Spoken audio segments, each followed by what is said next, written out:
خبر شامل کر رہے ہیں ریتلا سے۔ کھبڑ والہ میں سید ناصر عباس شاہ، سید قیصر عباس شاہ کی ٹی پارٹی پر ایم این اے خواجہ شیراز محمود کی آمد۔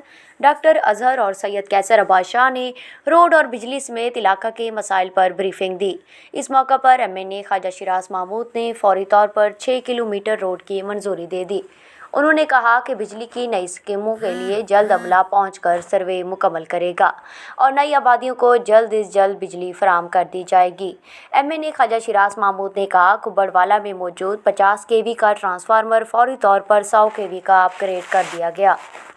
سب سے بڑا مسئلہ جو اس وقت اہل علاقہ کو درپیش ہے، ڈسٹرکٹ نمبر 37 کا پانی جو کہ کچا کے علاقہ کو نقصان پہنچا رہا ہے، اس کو مسوا منتقل کر کے علاقہ کو سیم توڑ سے بچایا جائے گا۔ اس موقع پر سابق چیئرمین حاجی انور خان ملکانی، سید غضنفر عباس شاہ، غلام کنور خواجہ، سید ڈاکٹر ظفر اقبال، سابق کونسلر منیر احمد، حاجی محمد نواز ملکانی، وسیم کھوکر، سابق کونسلر محمد اشرف بگا، لالا اعجاز بزدار، حسن رحمت اللہ ملکانی، رضا شاہ، خواجہ قمر دستی، سید ارشاد حسین شاہ، سید توقیر احمد، سید ارسلان اختر، محمد حنیف زرگر، کشمیر علی لاشاری بھی موجود تھے۔